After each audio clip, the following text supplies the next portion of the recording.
nous sommes actuellement plongés dans l'un des chapitres les plus fascinants de la synthèse du yoga de Sri Aurobindo, appelé les plans de notre existence.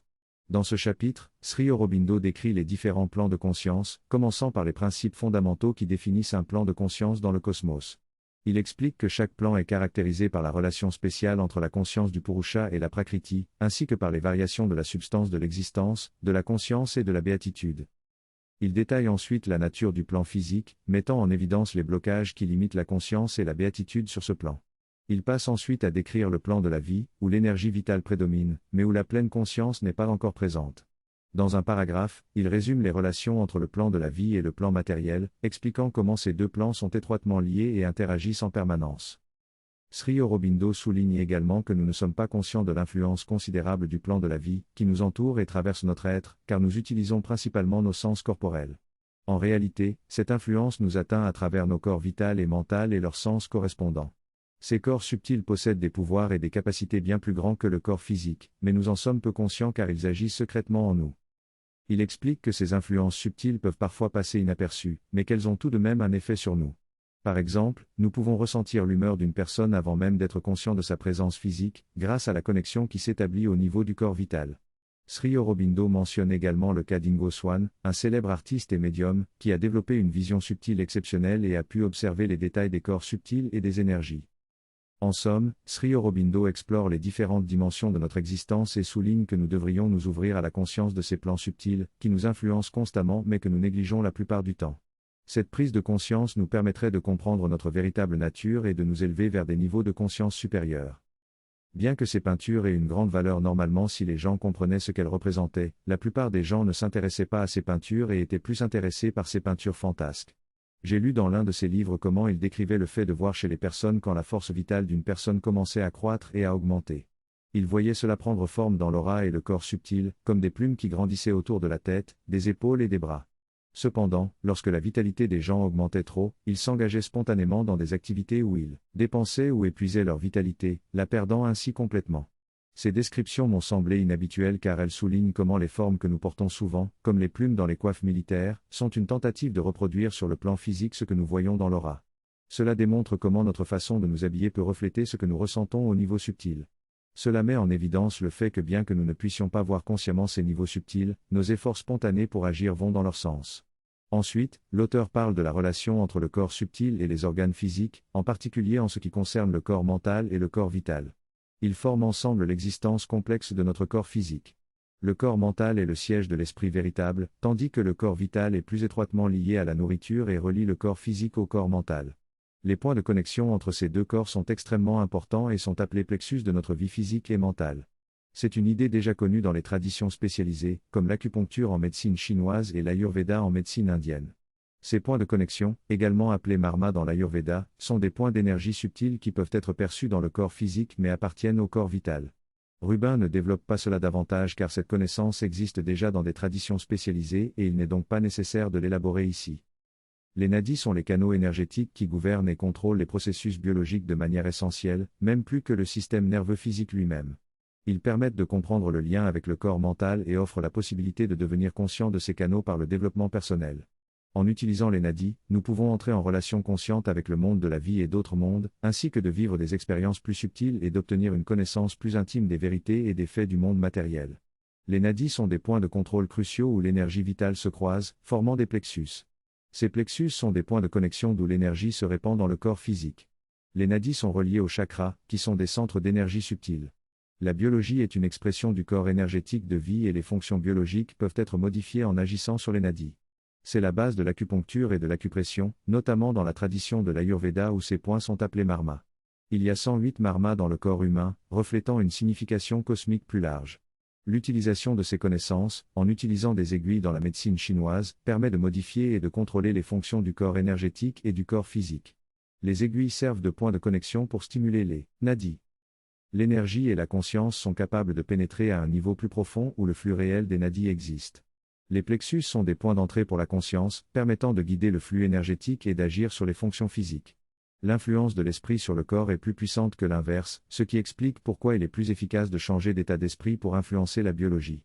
Les influences peuvent également venir de l'univers et des autres personnes, créant un mélange complexe à travers les 3 niveaux de l'être. Il n'y a pas de séparation abrupte entre ces niveaux, mais plutôt une fusion progressive de l'un dans l'autre. Le corps vital se fond dans le corps physique et mental, et une partie du corps physique se fond également dans le corps vital et mental. Dans les corps vital et mental, il existe des interactions complexes entre eux, créant un mélange complexe d'influences. Il existe plusieurs approches pour changer la maladie physique, guérir une maladie ou maintenir une bonne santé.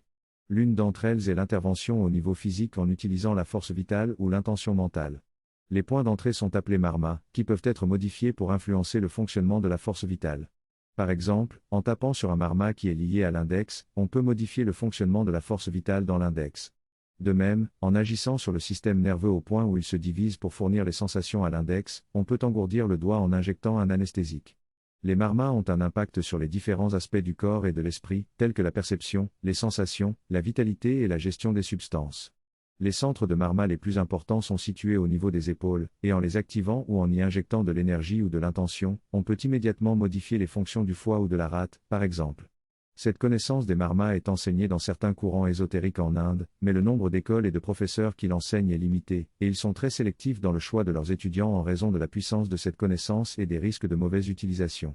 Dans certains cas, les marmas sont utilisés de manière abusive pour causer des dommages physiques, comme le démontre une histoire où un étudiant rejeté a utilisé ses connaissances pour rendre un agresseur inconscient en le pointant du doigt.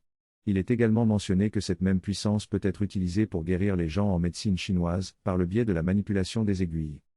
L'auteur de la discussion parle d'une démonstration de l'acupuncture lors de laquelle des acupuncteurs qualifiés ont préparé un patient pour une chirurgie cardiaque en insérant des aiguilles à des points spécifiques et en les tournant plusieurs fois. Cette intervention a entraîné un engourdissement de la région de la poitrine, permettant ainsi la chirurgie sans anesthésie. L'auteur mentionne également la puissance de telles interventions et leur capacité à influencer le fonctionnement biologique. Il fait également référence à des histoires dans les arts martiaux où des interventions similaires auraient résulté en la mort d'une personne. Il souligne cependant que ces connaissances sont gardées secrètes et insiste sur leur utilisation positive pour améliorer la santé. Il évoque également les liens entre l'énergie vitale, le corps biologique et l'esprit, ainsi que la possibilité d'intervenir sur soi-même à travers des processus internes plutôt que de dépendre de processus physiques ou biologiques. Dans ce texte, l'auteur explique que par le développement personnel, nous pouvons prendre conscience des corps subtils qui nous composent, tels que le corps vital et le corps mental. Si nous vivions pleinement dans ces corps, nous aurions accès à leurs pouvoirs, sens et capacités, comme la perception à distance et la capacité à agir sur les énergies universelles. En développant ces corps, nous pouvons entrer en relation consciente avec le monde de la vie et d'autres mondes. Par exemple, nous pourrions ressentir et agir sur l'énergie de plantes ou d'arbres, nous pourrions percevoir les êtres impliqués dans un incendie de forêt et intervenir directement. L'auteur mentionne également l'expérience de la mère qui a pu arrêter une tempête en se connectant au monde vital à partir de sa chambre, sans avoir besoin d'une présence physique. L'auteur souligne que cet aspect du monde subtil ne peut pas être entièrement expliqué par la science physique, car il existe des nuances et des variations de pression qui ne peuvent être expliquées par les lois physiques traditionnelles.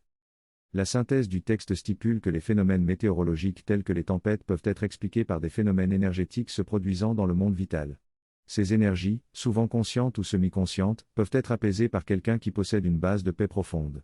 Il est possible d'influencer ces énergies et de modifier ou d'inverser les conditions météorologiques. Cependant, cela doit être fait avec un fondement spirituel solide pour éviter les abus de pouvoir. Si l'ego est prédominant, il peut y avoir un risque de danger ou de perte de contrôle. En somme, comprendre et travailler avec ces énergies nécessite une approche occulte et une connexion profonde avec le soi et le divin. Le texte explique que lorsque l'on entre dans le domaine occulte des pratiques de compétences, il est inévitable de devenir plus un outil de leurs impulsions plutôt que de pouvoir les maîtriser. La pratique occulte nécessite une maîtrise du plan vital, où l'on peut agir plus facilement et directement sur le physique. Cependant, en ouvrant au plan vital, on se fait souvent remplir et saisir par nos désirs plutôt que de pouvoir les maîtriser. C'est pourquoi, dans les traditions spirituelles, on conseille d'éviter cela et de construire d'abord une base spirituelle solide. Une fois que l'on est établi dans l'être psychique et le soi, on peut alors s'engager avec les différents niveaux de conscience et les différents plans de notre être pour avoir une expérience complète du monde, et pas seulement à travers notre corps physique et ses sens. Le texte explique également que l'on peut ainsi avoir une relation consciente avec le monde de la vie et les autres mondes, ainsi qu'une expérience plus subtile et une connaissance plus intime des vérités, faits et événements, même dans le monde matériel lui-même. Cela signifie que l'on peut avoir une expérience et une connaissance intime des vérités, faits et événements de tous ces mondes, y compris le monde matériel. Par exemple, on peut avoir une expérience plus subtile d'une tempête, en comprenant quel est le résultat des interactions de différentes entités et forces sur le plan vital. Cette connaissance subtile peut également nous permettre de comprendre que des événements physiques peuvent être le reflet de ce qui se passe sur d'autres plans, comme lorsqu'une attaque physique contre l'ashram a été interprétée par Mère comme une manifestation de la déesse Kali mécontente du rythme de progression de la communauté. En conclusion, être conscient des plans subtils et des mondes invisibles peut nous permettre d'avoir une expérience et une connaissance plus profonde de la réalité et de comprendre les liens entre les différentes dimensions de notre être et du monde qui nous entoure. Sur le plan physique, il y a des événements qui sont la conséquence finale de certaines actions. Par exemple, lors d'une tempête, une branche d'arbre peut se casser et quelqu'un peut se blesser. Ces faits sont des niveaux matériels ou vitaux. Les événements sont plus spécifiques et étroits, tandis que les faits sont plus généraux et les vérités sont plus permanentes. Les vérités sont des choses qui sont toujours vraies, peu importe le temps ou l'espace. Par exemple, une tempête est une représentation physique d'un être vital exprimant un certain schéma d'énergie. Les faits seraient que les tempêtes se produisent pendant certaines saisons. Les événements sont encore plus spécifiques, comme le fait qu'il y ait une tempête en ce moment précis. Cependant, il existe des mondes subtils au-delà du plan physique où ces vérités, faits et événements sont visibles de manière plus subtile et directe. Par le développement de soi, nous pouvons devenir conscients de ces mondes et posséder notre vie en eux. Par exemple, en prenant conscience de notre corps vital ou mental, nous pouvons commencer à percevoir ce qui se passe en eux et devenir de plus en plus conscients dans ces corps. Il s'agit du premier pas pour posséder pleinement ces corps et leur vie. De la même manière que nous développons notre corps physique en pratiquant des gymnastiques, nous devons développer nos corps vitaux et mentaux en devenant conscients d'eux et en les utilisant de plus en plus. C'est ainsi que nous possédons pleinement nos différents corps et pouvons entrer en relation consciente avec le monde de la vie et d'autres mondes. Par le développement de soi, nous pouvons prendre conscience de notre vie spirituelle et entrer en relation consciente avec les autres mondes spirituels. Cela nous donne accès à ces mondes et aux événements qui s'y produisent. Par exemple, une personne peut prier pour qu'il pleuve lorsqu'il y a une sécheresse, et si cette prière est faite avec une conscience et une relation appropriée, les pluies peuvent venir. Mais il est important de ne pas être trop exigeant avec les mondes spirituels et de reconnaître que la prière n'est pas une simple transaction. Il y a une relation et une conscience impliquées. En fin de compte, le véritable objectif est de devenir conscient de notre corps spirituel et de posséder notre vie spirituelle. Cela nous permettra d'entrer en relation consciente avec le monde de la vie et d'autres mondes dans une plus grande mesure. Cette synthèse explique comment un être spirituel répand une substance fine dans l'atmosphère de la Terre pour contribuer à son évolution. Bien que la comète ne se soit pas physiquement approchée de la Terre, elle a eu une influence spirituelle au-delà de son corps physique. Les êtres spirituels peuvent se répandre bien au-delà de leur corps physique. La substance répandue par cet être était plus dense que la matière physique. Il y a donc des niveaux de substance que nous ne pouvons pas percevoir tangiblement mais qui font partie du monde physique. La mère décrit également comment les interactions complexes prennent place entre les différents êtres spirituels et leurs actions dans le monde physique. Elle parle de l'importance de développer une perception intérieure pour voir au-delà des limites physiques et connaître les événements et les vérités du monde matériel. Par exemple, elle mentionne comment elle voit un trésor caché dans la mer en regardant un mur à l'est et essaie de le libérer pour le bien de l'humanité. Cela montre que les perceptions spirituelles peuvent avoir des conséquences sur le monde physique. Elle mentionne également comment les trésors sont souvent gardés par un serpent dans le monde physique, ce qui représente en fait une vérité du monde vital. En conclusion, cette synthèse souligne l'importance de développer une conscience spirituelle pour mieux comprendre et interagir avec le monde physique. Dans cet extrait, il est discuté de la perception à distance des sens intérieurs. Il est expliqué que cette capacité permet de voir non seulement ce qui se passe sur le plan physique, mais aussi ce qui est tenté et ce qui se passera à l'avenir. On donne l'exemple d'un programme de vision à distance développé par le gouvernement américain, où un observateur à distance a pu décrire avec précision une installation en Russie et prédire la date de lancement d'un sous-marin. Il est souligné que cette capacité de perception va au-delà de la simple vision physique, permettant de voir le potentiel de développement des situations et des énergies qui les poussent à se développer. On mentionne également un exemple où la mère du narrateur a vu le potentiel de développement d'une ville dans un désert vide, bien avant que cela ne se concrétise. Il est expliqué que cette perception va au-delà des mondes physiques, vital et mental, et que le développement spirituel serait nécessaire pour une vision complète. Cependant, la discussion se concentre principalement sur le développement des trois corps, physique, vital et mental, et l'effet enrichissant que cela peut avoir sur notre expérience du monde. Dans ce texte, il est question de l'évolution spirituelle et du développement des capacités occultes. L'auteur explique que l'objectif principal est d'atteindre une conscience spirituelle profonde, qui permet ensuite d'explorer les régions psychiques intérieures et les domaines spirituels supérieurs. Cette évolution peut être accélérée grâce à la puissance de l'esprit, qui peut réaliser en quelques heures ce que des années d'efforts personnels ne pourraient accomplir. L'auteur mentionne également l'approche de la yoga intégrale, qui consiste à utiliser uniquement ce qui est nécessaire de la conscience pour approfondir et ouvrir au niveau supérieur. Il fait référence à l'expérience de Sri Aurobindo, qui en quelques années a réussi à établir sa conscience dans les parties supérieures du mental supramental et à transformer le mental, le vital et même le physique. L'auteur souligne que cette évolution est possible pour chacun, et qu'en quelques années, une évolution qui prendrait normalement des siècles peut être réalisée. Il est également mentionné que grâce au développement de soi, on peut entrer en relation consciente avec le monde matériel et même explorer les vérités et les faits de ce monde de manière plus subtile.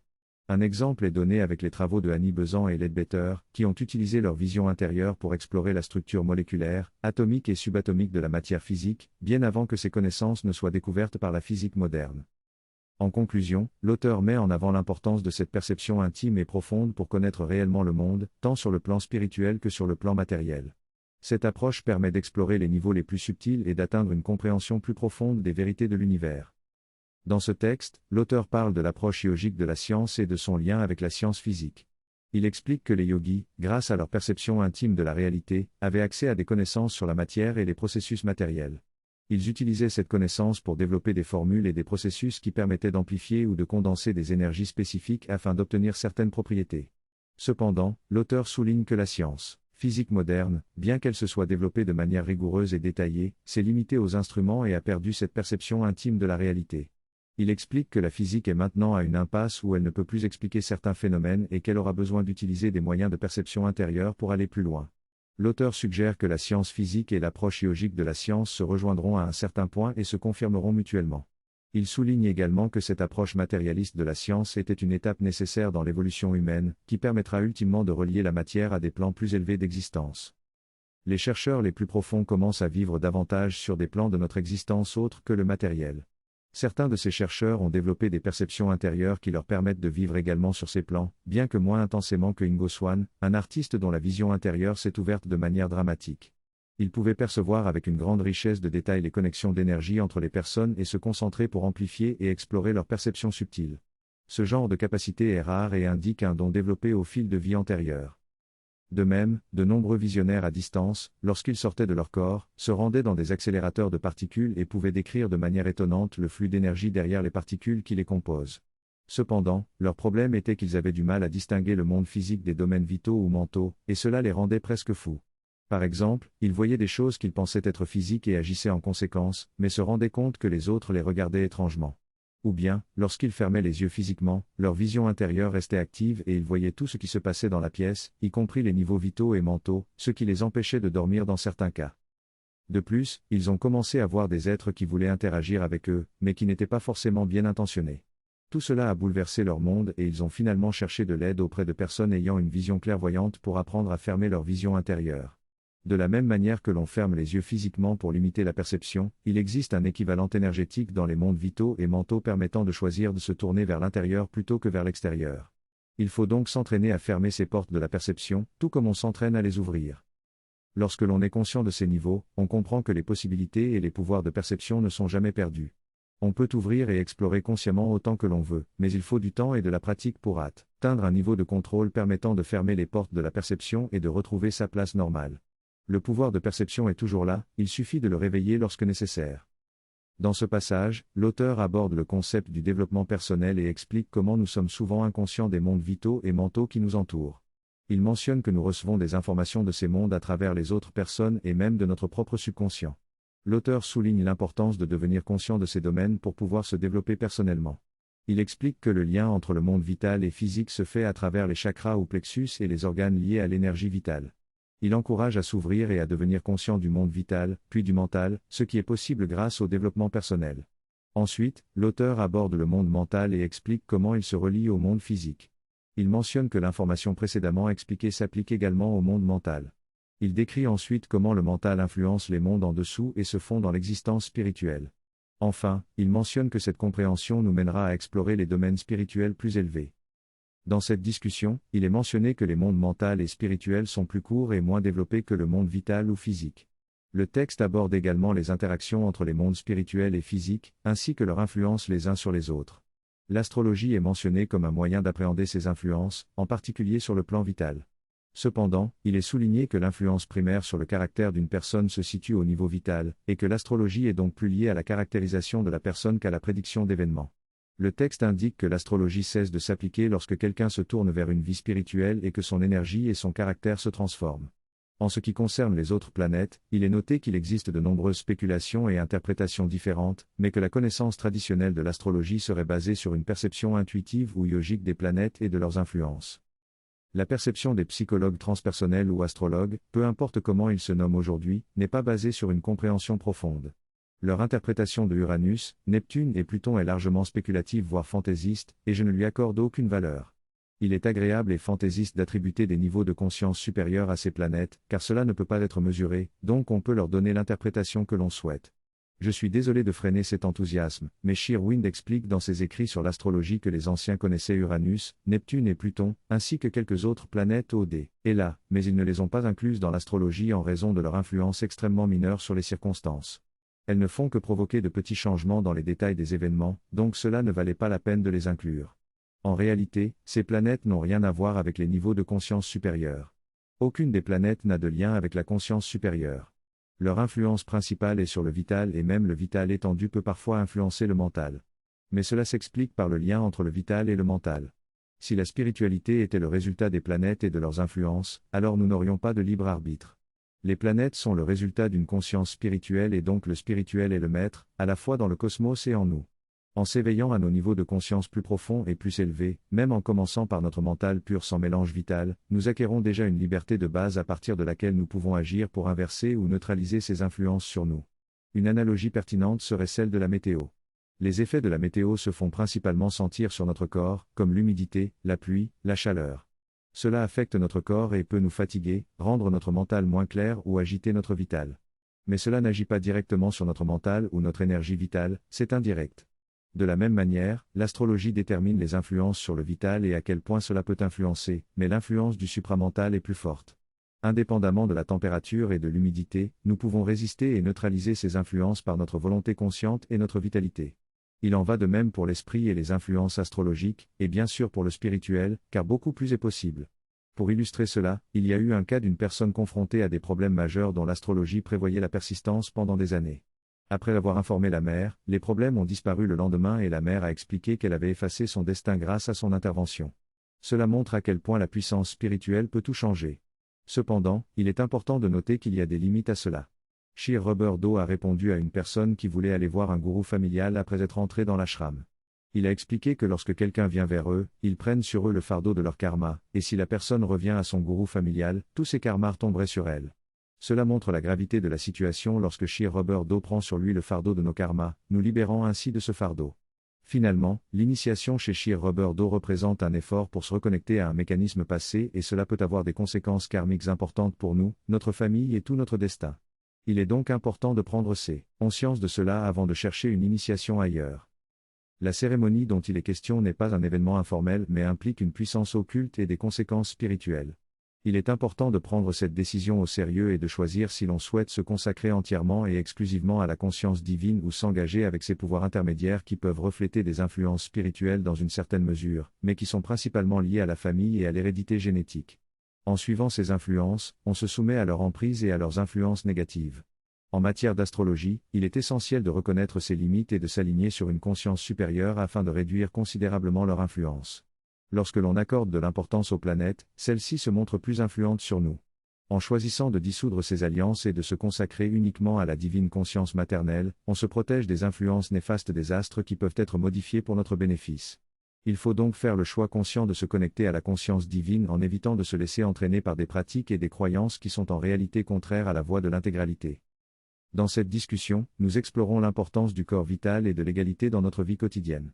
Il est souligné que simplement rester silencieux et observer passivement ne suffit pas, il est nécessaire d'ouvrir une dimension supérieure en nous-mêmes pour transformer la situation. Lorsque cette dimension supérieure remplit notre corps vital, elle se répand également chez les autres. Il est souligné qu'il existe de nombreux systèmes de pensée et de concepts pour comprendre l'univers, tels que l'astrologie et la Kabbale, mais ces systèmes sont des réductions de l'infini et peuvent nous limiter. Il est suggéré que nous devrions être prêts à abandonner ces systèmes une fois qu'ils ont rempli leur objectif. En plus, la discussion souligne l'importance du corps mental et de son lien avec le corps vital et physique. Finalement, il est annoncé qu'une prochaine discussion abordera ces thèmes plus en détail.